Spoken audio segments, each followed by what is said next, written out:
하나님 말씀 같이 나누도록 하겠습니다. 예레미야 31장 1절부터 4절까지 오늘은 쉬운 성경으로 제가 준비했습니다. 같이 읽을게요. 시작. 나 여호와가 말한다. 그날이 오면 내가 모든 이스라엘 가족의 하나님이 되고 그들은 내 백성이 될 것이다. 여호와께서 이렇게 말씀하셨다. 원수의 칼에 죽지 않고 살아남은 백성이 광야에서 은혜를 입을 것이다. 내가 이스라엘을 편안히 쉬게 하겠다. 옛날에 여호와께서 이스라엘 백성에게 나타나 잠깐만 그 동네 봐주세요. 같이 3절 시작. 옛날에 여호와께서 이스라엘 백성에게 나타나 말씀하셨다. 내가 영원한 사랑으로 너를 사랑하였고 내 한결같은 사랑을 너에게 베풀었다. 처녀 이스라엘아, 내가 너를 다시 세우리니 너는 다시 설 것이다. 내가 다시 소고를 들고 기뻐하는 사람들과 함께 춤출 것이다. 아멘. 설교 아직 시작도 안 했어요. 벌써부터 졸지 마세요. 금방 끝납니다. 정신 번쩍 차리면 아마 끝나 있을 거예요. 잘 따라오시길 바랍니다. 오늘부터 지난주까지는 우리가 변함없는 은혜에 대한 메시지를 마쳤고 다윗에 대한 얘기를 했죠. 세 가지. 기억나는 사람 5,000원 메가커피. 노트 안 갖고 왔어? 기억나는 사람 자신 있게 손 드세요. 다윗을 통해 우리가 그 고난 속에서도 은혜를 누리기 위해서 세 가지 얘기했는데 안경을 써라. 좋았어. 30%. 그 다음에 기도 비슷한데 그 뭐지? 5글자였어. 노 뭐뭐를 해라.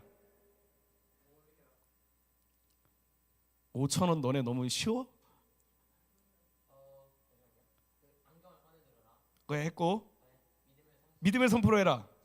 주님의 신뢰해라. 맞습니다. 박수. 건이 5,000원. 까비. 경근아 너는 다음 주에 또 맞춰봐. 자, 다음 회를 통해서 우리가 변함없는 우리 시리즈 마쳤어요. 그 은혜의 안경을 꺼내들여라. 기도를 통해서 내 관점을 바꾸라고 얘기를 했고, 그 다음에 뭐였어요? 믿음의 선포를 해라.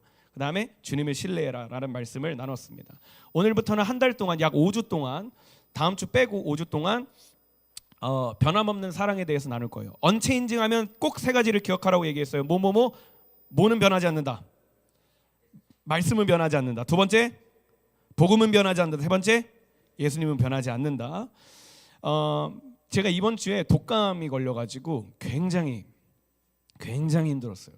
아마 주중에 제 얼굴을 본 사람은 알겠지만 한마디도 안 하고요. 일할 때 교회 왔을 때 한마디도 못 하고 그냥 축 처져가지고 이러고 있었어요. 제가 지난 주일에 예배 끝나고 이제 카페에서 그 이번 주 설교를 또 준비하고 있었는데 그 보통 카페 가면 막 이렇게 열곡 모드로 하잖아요. 근데 내가 감기 낀 줄 벽에 이렇게 기대가지고 이렇게 카페에서 막 준비했었는데 게다가 이번 주 월화수가 또 저한테 굉장히 중요한 시험이 있었는데 또 아팠어요. 그래가지고 막 몸에 힘도 아무것도 없고 온갖 스트레스를 막 다 받고 막 그랬는데 한 주간에 결혼한 게 너무 행복하더라고. 부럽지? 안녕. 그러니까 제가 아프니까 와이프가 아침 저녁으로 비타민을 막 이렇게 갖다 주고요. 그다음에 감기약 떨어지면 나가가지고 막 갈근탕 막 이런 거 감기약 사가지고 갖다 주고 아프니까 병원 예약해주고 병원까지 친절히 픽업도 해주고 연락도 계속 해줘요. 병원 끝났냐? 주사는 잘 맞았냐? 일어날 시간 되면 아침 저녁 불문하고 밥을 이렇게 차려가지고 따뜻한 밥으로 먹고 기운 차리라고 막 해줍니다. 그러니까 제가 아프니까 또 시험이 있었으니까 막 옷을 차려입고 시험 보고 집에 돌아왔을 거 아니야. 집에 돌아오면 너무 아프고 막 추우니까 독감 때문에 옷을 그냥 막 버려요. 막 이렇게 전도사님이어도 그래요. 그냥 막 버리고 양말 다 벗고 침대 이렇게 들어가서 이렇게 자. 그러면 그 사모님이 그냥 아무 말 없이 이렇게 그 옷 이렇게 걸어주고 독감이라서 옮을 수 있는데 와가지고 또 이렇게 옆에서 기도해주고 막 옆에 지켜주고 이랬습니다. 이를 통해서 제가 깨달은 게 두 가지가 있어요. 첫 번째는 뭐냐면 진정한 사랑은 병들었다고 버리지 않는다. 결혼은 진짜 좋은 거예요. 결혼하세요. 너네들 하려면 좀 멀었어요. 한 20년 남았죠. 그리고 두 번째는 제가 이 메시지를 준비하면서 이 일을 겪었잖아요. 그러면서 느낀 건 하나님의 사랑은 와이프의 사랑보다 더 크다 라는 걸 깨달았어요. 제가 아픈 일주일 동안 제 와이프는 누군지 말 안 해도 다 알죠? 와이프는 저한테 그 어떤 한마디도 하지 않았어요. 왜 그렇게 면역력이 약해서 노로바이러스 걸린 지 얼마나 됐다고 또 막 독감을 걸리느냐, 막 이렇게 교회에 피해를 주고 사람들한테 피해를 주냐, 아픈 게 대수냐, 알아서 밥해 먹어라, 뭐 감기 옮는다고 저리 나가서 자라, 이런 말 하나도 안 하고 저를 그냥 묵묵하게 옆에서 지켜주고 케어해주고 이러는 거예요. 그러니까 제가 이를 통해서 다시 한번 깨달은 건 뭐냐면, 진정한 사랑은 그 사람의 연약함마저 안아줄 수 있는 것. 진정한 사랑이란 그 사람의 아픔마저도 위로할 수 있는 것이다라는 것을 깨달았습니다. 여러분, 우리 담임 목사님이 많이 하시는 표현이 있는데, 아이를 씻은 물이 더럽다고 아이까지 같이 버리면 돼야 안 돼요? 안 되죠. 그랬으면 여러분 이 자리에 있을까 없을까? 없어요. 저도 어렸을 때 유튜브로 나가서 좀 민망하지만 똥을 못 참았어요. 그래서 거실에서 놀다가 엄마 똥 마려요 하다가 화장실 가는 그 중에 똥을 싼 적이 아니에요. 자다가 저는 그 시계 돌아가는 소리를 굉장히 무서워했거든요. 똑딱똑딱 소리. 그래서 새벽 한 2시쯤 3시쯤 되면 무서워. 엄마 쉬 하면서 이불에 이제 노란색 자국을 많이 남겼는데, 그럴 때도 엄마는 늘 저를 이렇게 씻겨주면서 그래도 내 아들이니까 나를 버리지 않고 지켜줬다라는 거예요. 이처럼 부모님의 사랑이 그만큼 위대하듯이, 와이프의 사랑이 그만큼 위대하듯이, 우리를 사랑하는 하나님의 사랑이 그보다 더 위대하다. 오늘의 본문은 그것을 담고 있습니다. 본문 말씀 한번 볼까요? 예레미야 31장 1절 말씀입니다. 시작. 나 여호와가 말한다. 그날에 오면 내가 모든 이스라엘의 가족의 하나님이 되고 그들은 내 백성이 될 것이다. 말씀 잠깐만 더 띄워놔줘요. 지금 하나님께서 이스라엘 그 사람들에게 하시는 말씀이 뭐냐면, 그날이 오면 내가 모든 이스라엘의 가족의 하나님이 된다라고 말씀하셨어요. 그리고 그들은 나의 백성이 되고 나는 그들의 하나님이다, 하나님이 될 것이다 라고 얘기하셨어요. 지금 이스라엘 상황은 잘 나가고 있는 상황이 아니에요. 나라는 망했고요, 포로 생활을 막 겪고 있고요, 가정이란 가정들은 다 무너졌고요, 개인적인 삶도 다 실패했어요. 다 이스라엘 전역에 있는 모든 사람 다 아무것도 없는 광야에 그냥 떠도는 시간을 보내고 있었어요. 마치 제가 아팠던 것처럼 그 사람들도 영적인 독감에 걸려 있었고, 무기력에 빠져 있었고, 교만의 늪에 빠져 있었고, 온갖 죄를 짓고 똥과 오줌을 가리지 못하고 그냥 싸서 온몸을 더럽히는 그런 삶을 살고 있었다고요. 근데 그런 상황 속에서 하나님께서 뭐라고 말씀하시냐면, 내가 그런 와중에도 너를 버리지 않을 것이고 내가 이스라엘의 모든 가족의 하나님이 될 것이다. 한 사람도 버리지 않고 모든 사람의 하나님이 될 것이다 라고 얘기하세요. 이거는 뭐냐면, 하나님의 사랑에는 차별이 있다 없다? 없다. 하나님의 사랑에 차별이 있다 없다? 없다예요. 나이가 많거나 나이가 적거나, 이스라엘 백성이 청소년이거나 청년이거나 남자거나 여자거나 어린아이거나 노인이거나 상관없이 하나님의 사랑은 차별이 없다. 무슨 말이에요? 오늘 우리에게 부어주는 하나님의 사랑 또한 청소년이건 청년이건 어린아이건 노인이건 할아버지건 할머니건 남자와 여자건 상관없이 차별이 있다 없다? 없다. 이 사랑을 우리가 함께 누리기를 소망합니다. 보세요. 그 이스라엘 사람들은 자신이 느끼기엔 모두가 자신을 떠났다고 생각했어요. 자신을 버렸고 더 이상 내 힘으로 회복할 수 있는 능력도 없었고 아무것도 없어요.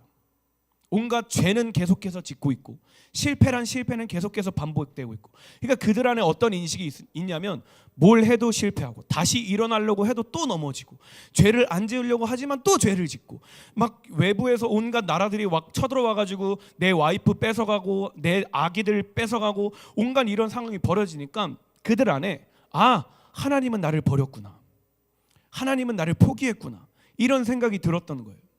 여러분, 지난주 우리 다윗을 통해 봤지만 은혜 받은 자에게 고난이 찾아올 수 있다 없다? 있다. 하나님의 자녀에게도 고난이 찾아오죠. 당연히. 살다 보면 웃고 싶은 일, 울고 싶은 일, 다 때려치고 도망가고 싶은 일 찾아옵니다. 그런데 그 속에서도 우리가 기억해야 되는 건 뭐냐면, 따라합시다. 하나님은 그럼에도 나를 사랑하신다. 한 번 더. 하나님은 그럼에도 나를 사랑하신다. 여러분이 보통 하나님이 나를 사랑하지 않는다라고 느낄 때는 좀 어떤 때예요? 예를 들어 너네들이 보통 느끼기에 시험 망했을 때, 열심히 막 준비했는데 시험 떨어졌을 때, 저도 2주 뒤에 결과가 나오지만 결과가 좋은 결과가 나오길 바랍니다. 약간의 즉흥이지만 우리 주은 선생님이 얘기해도 되나? 임용고시를 통과했어요. 박수. 이제 공무원입니다. 그 최연소예요. 최연소 맞죠? 최연소. 정말 어려운 일을 합격했어요. 그 진짜 경쟁률이 힘든데 축하합니다. 주은 선생님처럼 대학에 그 임용고시 한 번에 붙지 않을 수 있어요. 그럴 때 우리는 뭐라고 느껴요? 내가 열심히 준비했는데 시험에 떨어졌네. 하나님이 나를 사랑하지 않나? 뭔가 막 열심히 기도해. 그래서 앞에서 선포하는 목사님이나 전도사님 말씀 듣고 막 기도했는데 정작 내 삶에 아무런 변화가 일어나지 않을 때 하나님은 나를 사랑하지 않나? 그죠? 친구들과 막 놀고 있는데 어느 날 핀트가 딱해. 시은이랑 인준이가 많이 싸우는데 가다가 그냥 장난스러워 싸워. 둘이 갑자기 기분이 감정이 팍 올라가지고 인준이가 리치로 막 누르는 거야. 막 긴팔로 공격 못하게 시은이. 그럼 시은이가 딱 막 꿀박 맞고 여기서 막으로 관계가 깨어졌어. 그럼 시은이 뭐라고 생각해? 인준이 이겼으니까 싸움에서 하나님은 날 싫어하시나? 이렇게 생각이 들 수 있다라는 거예요. 이스라엘도 똑같아요. 모든 이런 상황 속에서 지금 자신들이 느끼는 건 하나님은 더 이상 나를 사랑하지 않는다. 나를 떠났다. 하나님이 나를 포기했다. 소망이가 이렇게 하품하는 시간에도 하나님은 나를 포기했다라고 생각하지만 하나님의 말씀 변함이 있다 없다? 변함이 없다. 하나님의 은혜와 하나님의 사랑은 변함이 있다 없다? 없다. 그 근거를 세 가지 포인트를 나눌 거예요. 첫 번째 같이 보겠습니다. 하나님의 사랑은 따라합시다. 시작. 하나님의 사랑은 우리의 상태로 결정되지 않는다. 한 번 더. 하나님의 사랑은 우리의 상태로 결정되지 않는다. 예레미야 31장 3절 말씀 같이 읽겠습니다. 같이 읽어줘요. 시작. 내가 영원한 사랑으로 너를 사랑하였고 내 한결같은 사랑을 너에게 베풀었다. 말씀 잠깐만 더 띄워줘요. 하나님이 뭐라고 지금 말씀에서 얘기하고 있어요? 내가 영원한 사랑으로 너를 사랑했고 한결같은 사랑을 너에게 베풀었다. 이 말은 반대로 생각하면 하나님은 내가 뭔가를 잘할 때만 사랑한다라고 말씀하지 않았어요. 내가 열심히 예배할 때만 사랑한다라고 말씀하지 않았어요. 영원한 사랑이라는 건 뭐냐면 처음과 끝 모든 시간 동안 하나님의 사랑은 변함이 없고 그 하나님의 사랑에는 조건이 없다라는 거예요. 내가 키가 작아도 하나님은 그 키 작은 사람을 사랑하시고 키가 커도 하나님은 그 키 큰 사람을 사랑해요. 얼마 전에 유진이 만났는데 유진이가 그러더라고요. 우리 아빠도 키가 크고 인준이 아버지도 키가 큰데 왜 나는 인준이보다 키가 안 크지? 먹는 양은 내가 더 많은데 왜 나는 옆으로 뭔가 커질까? 언제 나는 키가 커질까? 이러는데 유준이의 키가 크지 않아도 하나님은 사랑하다라는 거예요. 여러분의 성적이 학교 가면 비교되잖아요. 누구는 공부를 잘하고 누구는 못하고. 근데 공부를 못해도 하나님의 사랑은 똑같이 그 사람에게 부어진다라는 거예요. 외모로 봤을 때 제가 이번 주에 아파서 살이 한 800kg 800kg래. 800kg 800g 800g 좀 샤프해 보이죠? 네. 좀 빠져서 잘생겨졌을 수 있어요. 아니에요? 인준아 너무 비웃는 거 아니냐? 너 쉬는 시간에 막 여자들이 너 찾으러 막 교실 온다고 막 너무 교만했는 거 아니야? 너 내가 가면 너 위태로워. 너 간당간당해. 전도사님처럼 잘생긴 사람도 하나님을 사랑하고 사랑해요. 비교가 없다라는 거예요. 근데 많은 사람들이 생각할 때 3절을 시작할 때 옛날에라는 말을 사람들이 잘못 이해하다 보니까 하나님의 사랑은 옛날에 나를 사랑하신 거야. 내가 옛날에 처음 주님 만났을 때, 옛날에 주님 열심히 예배할 때 그때만 하나님을 사랑하고 계시고 내가 지금은 하나님께 조금 못나니 그만큼의 열정은 또 없고 그만큼의 하나님에 대한 갈망이 없으니 하나님의 사랑은 끝났을 거야, 변했을 거야 라고 생각해요. 그러나 성경이 얘기하고 있는 건 너희의 상황과는 상관없이 하나님의 사랑은 변함이 없다라는 거예요. 너희들의 현재 위치와 현재 상황과는 상관없이 하나님의 사랑은 변함이 있다 없다? 없다라는 거예요. 이 말씀을 우리가 굳게 붙들기를 소망합니다. 근데 여기서 조심할 게 있어요. 하나님의 사랑이 한결같다는 건 뭐냐면 그러니까 너네가 마음대로 살아가 아니에요. 하나님의 사랑이 변함없다라는 건 뭐냐면 그럼에도 불구하고 너네가 사랑받고 있기 때문에 다시 돌아오라는 거예요. 뭐 하라고? 다시 돌아오라고. 말씀 볼까요? 요한계시록 2장 4절 5절입니다. 시작. 안녕 신아. 저 같이 읽어줘 말씀. 같이 읽어줘. 시작. 그러나 너희를 책망할 것이 있나니 너희가 처음 사랑을 버렸느니라. 5절에 뭐라고 말씀하세요? 그러므로 어디서 떨어졌는지를 생각하고 뭐 하래요? 회개하래요. 너희가 분명 나를 향한 첫사랑을 잃어버렸지만 너희를 향한 나의 사랑은 변하지 않는다라는 거예요. 그래서 하나님이 요구하시는 건 뭐냐면, 야, 내가 변하지 않으니 죄 마음대로 짓고 너네 원하는 대로 살아가 아니라, 그러므로 너희의 그 사랑이 어디서 떨어졌는지를 생각하고 회개하여서 처음 행위를 가져라, 돌아오라라는 거예요. 호세아 6장 1절 말씀 볼까요? 같이 읽겠습니다. 시작. 가서 여호와께로 돌아가자. 여호와께서 우리를 치셨으나 다시 낫게 해주실 것이요, 우리에게 상처를 내셨으나 다시 아물게 해주실 것이다. 하나님이 하시는 말씀은 뭐냐면, 너희를 향한 사랑 변함없기 때문에 나에게 돌아오기만 한다면 내가 다시 너희를 낫게 해줄 거야. 내가 다시 너희를 회복시킬 거야. 왜? 하나님의 사랑은 변함이 없기 때문에. 보세요. 와이프가 저한테 한없는 사랑을 베풀었다고 할 때, 여보, 당신을 향한 나의 사랑은 변함이 없으니 독감, B형 독감이니 이번 주는 A형 독감을 걸려오세요. 이러겠어요? 아마 이미 아픈 김에 그냥 3주 전에 걸렸던 노로바이러스 또 걸려와서 장염까지 한번 살아보지 그래. 이렇겠어요? 코로나 한번 걸려서 다시 한번 더 교회에 큰 민폐 한번 끼쳐봐요. 이러겠어요? 안 그랬어요. 와이프는 묵묵하게 일주일 동안 아무 말 없이 변함없는 사랑을 준 거예요. 왜? 회복하라고, 다시 건강하라고, 사역함에 있어서 너네들과 함께 예배함에 있어서 지장 없으라고, 그렇게 하는 거예요. 여러분, 아파서 와이프가 나를 사랑해 준다고 내가 계속 아파도 됩니까? 계속 아파도 돼요? B형 독감 걸렸으니까 아 그래, 이왕 아픈 거 나도 한번 죽을 때까지, 죽을 위기를 한번 겪어보자, 계속 아파도 돼요? 안 돼요. 우리가 해야 될 건 뭐예요? 빨리 차려주는 영양제 먹고 밥 먹고 주사 맞고 빨리 회복하는 거예요. 다시 건강함을 회복하는 거예요. 여러분, 어렸을 때 다 천사였죠. 지민이 그 초등학교 저학년 때 이제 막 오합이 시작할 때 얼마나 귀여운지 너네분들은 모르지. 지금 보면 과거가 담겨 있지만 지금은 복된 얼굴이고요, 그때는 더 복된 얼굴이었어요. 엄청 귀여웠어요. 기범이가 기범이 과거 알아요 혹시? 미안한데 기범이가 아니에요 못해요. 그때 기범이가 얼마나 사랑스러운지 알아요? 지금도 사랑스럽지만 너네들이 어렸을 때 부모님이 너네들 볼 때 얼마나 귀여웠겠어. 그렇지? 내 자식이고 내 새끼가. 정은 집사님이 주은 선생님을 처음 나서, 첫째인데 처음 나서 내 딸을 바라볼 때 와, 나를 이렇게 닮은, 이렇게 아버지를 닮은 이 우리 내 딸을 너무 사랑스러워, 너무 귀여워요, 이렇게 봤겠죠. 근데 사춘기가 오네. 어느 순간 문을 쾅 닫고 들어가. 아, 내 인생 내가 알아서 할게. 아, 신경 쓰지 말아요. 막 이러면서 엄마의 속이 타들어가 안 타들어가? 타들어가. 너네 지금 그런 애들 있죠? 엄마, 나도 이제 청순 15살이야. 내 인생 내 거니까 알아서 할게요. 이러면서 탁 들어가. 옛날에는 막 뛰어가지고 엄마 밥 주세요 막 애교 부리고 사랑해 했는데 어느 순간부터 사랑 이러고 있잖아요. 저는 안 그랬어요. 저는 착해가지고. 네, 나만 선긋기. 근데 여러분이 사춘기를 해서 그렇게 부모님께 속썩인다고 부모님들이 여러분을 버렸습니까? 안 버려요.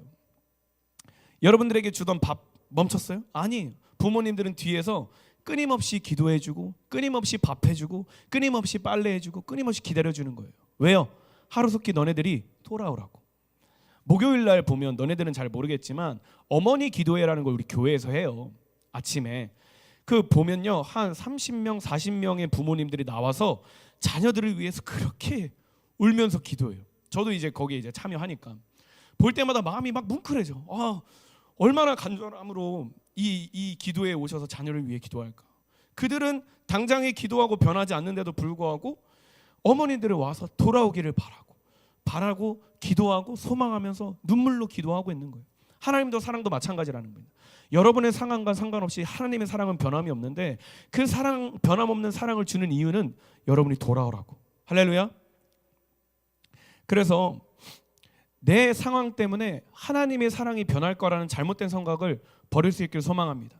시험에 떨어져도 하나님의 사랑이 변함없다라는 것을 여러분이 다시 생각하고 주님께로 돌아올 수 있는, 친구와 관계가 멀어져도, 집안에 어려움이 있어도, 개인적인 힘든 상황이 있어도 그럼에도 불구하고 하나님의 사랑은 변하지 않는다라는 그 말씀 하나 붙들고 다시 주님께 돌아올 수 있는, 주님이 일으키시는 손 붙들 수 있는 저와 여러분 되기를 주님으로 소망합니다. 아멘. 자, 두 번째입니다. 하나님의 사랑이 변함이 없다라는 근거. 두 번째 같이 읽겠습니다. 하나님의 사랑은 광야 속에서도 우리를 붙드신다. 한 번 더. 하나님의 사랑은 광야 속에서도 우리를 붙드신다. 말씀 읽겠습니다. 2절 말씀이에요. 시작. 이렇게 말씀하셨다. 원수의 칼에 죽지 않고 살아남은 백성이 광야에서 은혜를 입을 것이다. 내가 이스라엘을 편안히 쉬게 하겠다. 사진 준비된 거 있죠? 우리 지난주 광야 사진 한번 보여줬는데 얘는 조금 더 넓은 광야예요. 뭐가 있어요, 없어요? 아무것도 없어요. 원수가 날 쫓아올 때 도망갈 곳도 없고요, 피할 곳도 없어요. 그리고 여기는 사막이라서 햇빛이 낮에 비추면 모래에 그 햇빛이 반사돼서 우리나라보다 여름의 날씨보다 더 더워요. 평균 35도에서 45도 사이를 왔다 갔다 합니다. 낮에 엄청 뜨겁죠. 그리고 밤에는 0도까지 떨어져요. 더 추워지면 영하로도 떨어지는 날이 있습니다. 일교차가 30도에서 40도가 차이 나는 거예요. 굉장히 힘들어요. 이스라엘 사람들이 광야 생활을 도망갈 때 낮에는 너무 뜨겁고 밤에는 너무 춥고 원수들이 나를 쫓아오고 내가 도망가고 싶은데 피할 곳도 없고 의지할 곳도 없고 아무것도 없는 상황 속에서 뭐라고 생각하냐면 하나님의 은혜가 내게 끝났다. 더 이상 나는 소망이 없고 버림받았다. 근데 하나님께서 하신 말씀이 뭐냐면 내가 너희가 광야 가운데 있을 때에도 너희에게 은혜를 줄 것이다. 근데 이 말씀은 그냥 단순히 기록된 게 아니라 실제 있었던 일이에요. 신명기 29장 5절 말씀 볼까요? 시작.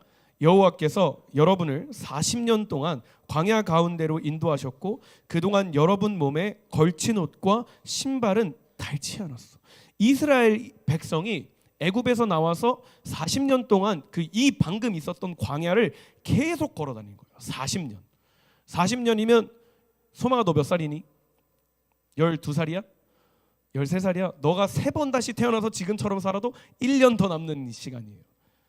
너네들이 지금까지 겪어보지 못했던 굉장히 긴 시간 동안 이스라엘 사람들은 방금 있었던 그 광야를 걷고 낮에는 덥고 밤에는 춥고 갈 길을 어디로 가야 될지, 그때는 나침반이 있기를 해요, 카카오 네비가 있기를 해요, 내가 가야 할 목적지가 있는데 어디로 가야 될지도 몰라요. 그런 상황 속에 헤매고 있을 때 하나님께서 40년 동안 그들이 입고 있었던 옷, 그들이 신고 있었던 신발을 단 하나도 해치지 않도록 하셨대요. 닳지 않게 하셨대요. 하나님의 은혜가 그들에게 변함없이 있었던 거예요. 그들이 목마를 때마다 하나님께서 물을 공급하셨고, 그들이 배고플 때마다 하늘과 땅에서 먹을 것을 공급하셨고, 그들이 길을 잃을 때마다 불기둥과 구름기둥으로 그들의 길을 인도하셨다는 거예요. 하나님이 변함이 없기 때문에 이스라엘을 광야 속에서도 은혜 도와주신 하나님이 오늘 우리의 인생 가운데 우리의 광야 같은 삶 속에 하나님의 은혜 또한 동일하게 부어주시는 줄 믿습니다. 아멘. 여러분이 때로는 살다가 막막한 시간을 겪을 수 있어요. 어디로 가야 할지, 무엇을 해야 할지, 내가 계약한 대로, 내가 생각한 대로 되지 않은 것들이 일어날 수 있어요. 그럼에도 불구하고 하나님의 은혜는 변함이 없어요. 하나님의 사랑은 변함이 없어요. 이스라엘 백성을 지키셨듯이 하나님이 여러분의 삶을 지키실 것입니다. 이스라엘 백성들을 공급하셨듯 하나님께서 여러분을 공급하실 겁니다. 할렐루야. 이스라엘을 보호하셨듯 하나님이 여러분을 보호하실 거예요. 우리는 이 하나님을 믿는 거예요. 이런 예수님을 붙드는 거예요. 이게 우리의 신앙이고 이것이 우리의 고백이에요. 이것이 우리가 누리고 있는 언체인징의 은혜입니다. 근데 하나님께서 광야에서 하시는 말씀이 뭐예요? 내가 너희를 은혜 입게 하겠다. 내가 너희를 편안히 쉬게 하겠다. 전도사님의 삶도 생각해보니까 그렇더라고요. 전도사님도 아직은 32살밖에 안 됐지만 광야 같은 시간이 당연히 있었죠. 도망가고 싶은 날 있었어요. 이 간증까지 하면 너무 길어지는데 제가 옛날에 짧게만 담임 목사님께 담대하게 나아가서 얘기한 적이 있어요. 목사님, 사역 내려놓겠습니다 라고 할 정도로, 굉장히 과거예요. 한 8년 전 한 7년 전 그때예요. 근데 그럴 정도로 제 안에 도망가고 싶은 날도 있었고, 살다 보면 자존감이 바닥이고 더 이상 내 힘으로 아무것도 할 수 없는 상황이 많았어요. 전도사님도. 근데 돌아보니까, 지금도 돌아보니까 예수님이 그럼에도 불구하고 날 지켜주고 계시더라고. 그럼에도 불구하고 예수님이 나를 공급하고 계시고 나를 보호하시고 나를 바라보고 계시더라고. 제가 이번 주 설교를 막 작성을 하고 한 주간에도 연습을 해야 될 거 아니야. 다른 전도사님은 약간 연습벌레라 가지고 연습을 안 하면 좀 불안한 좀 그런 게 있어요. 그래서 너네들이 있다라고 가정을 해서 한 연습을 3번에서 4번 정도를 해요. 항상 이 본문을, 원고를. 근데 할 때마다 이 전도사님 삶 속에 개입하신 하나님의 은혜가 너무 큰 거예요. 그러니까 설교를 연습하다가 눈물을 또 흘리고, 찬양을 준비하다가 지금도 살짝 울컥하는데 나대지 마라 눈물아, 나대지 마라, 잠깐만 눈물아, 나대지 마라, 느껴지는 거예요. 돌아보니까 광야 같은 삶 속에서도 하나님은 나를 인도하셨고, 아무것도 의지할 곳 없는 그곳에서도 하나님은 나를 의지하게 하셨고, 저는 소망하기로는 여러분이 그런 하나님을 인격적으로 만나길 소망합니다. 하나님은 변함없이 여러분을 사랑하고 있고 여러분을 일으켜 세워주실 거예요. 아멘. 그래서 여러분의 삶 속에 광야 같은 삶이 오더라도 변함없이 사랑하시는 하나님의 사랑을 붙들길 소망합니다. 그래서 한번 따라합시다. 자기의 몸을 이렇게 치면서, 좀 오글거리지만 해주세요. 눈물 포인트입니다. 저는 많이 위로를 받았어요. 티지만 이렇게 가슴을 치면서 자기 이름을 대는 거예요. 제 이름 따라하시면 안 돼요. 태준아, 내가 너를 포기치 않는다. 시작. 태준아, 내가 너를 포기치 않는다. 하나님의 마음으로 같이 따라해줘요. 오글거리는 거 저도 알아요. 저도 그 자리에서 이거 막 남들이 시키면 이거 왜 얘기해야 한다 알아요. 근데 한번 해보세요. 따라합시다. 태준아, 내가 광야에 있을 때에도 내가 너와 함께 할 것이다. 나는 오늘도 너를 사랑한다. 인준아, 한번 해봐. 내가 너를 오늘도 사랑한다. 아멘. 자, 3번째입니다. 마지막. 하나님의 사랑은 다시 일어나게 만드는 힘이 있습니다. 4절 말씀 같이 읽을게요. 시작. 처녀 이스라엘아. 적고 있어요? 오케이, 조금만 더 시간을 줄게. 제목 다시 한번 띄워줘요. 하나님의 사랑은 다시 일어나게 만드는 힘이 있다. 다시 일어나게 만든다. 적어줘서 좋습니다. 자, 4절 말씀 같이 읽겠습니다. 시작. 처녀 이스라엘아, 내가 너를 다시 세우리니 너는 다시 설 것이다. 내가 다시 소고를 들고 기뻐하는 사람들과 함께 춤출 것이다. 할렐루야. 이 은혜가 여러분에게 있기를 소망합니다. 아멘. 이 은혜가 여러분이 경험되기를 소망합니다. 아멘. 자, 여러분 중요해요. 잘 들으세요. 하나님의 사랑의 목적은 첫 번째로 돌아오기 위함이고요. 두 번째로는 그 사람을 다시 세우기 위함이에요. 뭘 하기 위함이라고? 다시 세우기 위함. 하나님의 사랑은 넘어졌어도 무너졌어도 망가졌어도 끝이 아니라 다시의 은혜를 주신다는 것을 여러분이 꼭 기억할 수 있었으면 좋겠습니다. 하나님의 사랑은 다시 일어날 힘을 주십니다. 할렐루야. 하나님의 사랑은 다시 기쁨을 회복시키실 거예요. 아멘. 하나님의 사랑은 다시 내 영혼의 기쁨의 춤을 추게 하실 것입니다. 할렐루야. 하나님의 사랑은 다시 그 공동체가 일어날 힘을 주실 거예요. 하나님의 사랑이 변치 않는다는 건 뭐냐면, 괜찮아, 넘어져도 돼, 그렇게 실수한 채로 그냥 더러운 채로 살아가 아니라, 괜찮아, 내가 너를 향한 사랑이 변함없으니 다시 나에게로 돌아와. 왜냐하면 네가 나에게로 다시 돌아올 때에 내가 너를 낫게 할 거고 내가 너를 회복할 거야. 그리고 다시 일어날 힘을 줄 거야. 내 사랑은, 너희를 향한 나의 마음은 변함이 없기 때문에 너희가 나에게 다시 돌아오면 내가 다시 너희를 일어나서 다시 돌파할 능력을 줄 거야. 다시 그 상황을 이겨낼 힘을 줄 거야. 다시 믿음을 붙들 힘을 줄 거야. 다시 예배할 은혜를 너에게 더해 줄 거야. 다시 성령의 기름 부음을 너에게 부어 줄 거야. 하나님의 사랑은 다시의 은혜가 있는 거예요. 아가서 2장 말씀 볼까요? 같이 읽겠습니다. 시작. 나의 사랑하는 자가 내게 말하여 이르기를, 나의 사랑, 나의 어여쁜 자야, 일어나서 함께 가자. 겨울도 지나고 비도 그쳤고 지면에는 꽃이 피고 새도 노래할 때가 이르렀는데, 비둘기의 소리가 우리 땅에 들리는구나. 무화과 나무에는 푸른 열매가 익었고 포도나무는 꽃을 피워 향기를 토하는구나. 나의 사랑, 나의 어여쁜 자야, 일어나서 함께 가자. 하나님의 회복은 다시의 은혜예요. 구원은 다시 내 모습을 원형으로 돌려놓는 거예요. 복음은 나의 정체성을 다시 성경적인 정체성으로 바꾸는 거예요. 회개의 은혜는 다시 내가 하나님께 돌아가는 거예요. 예배는 나의 방향을 다시 하나님께로 돌리는 거예요. 사랑하는 여러분, 지금 여러분의 삶이 무너졌다 생각할 수 있어요. 그러나 다시 일어날 수 있기를 소망합니다. 아멘. 은채야 다시 일어나 주세요. 다시 깨어 일어나는 거예요.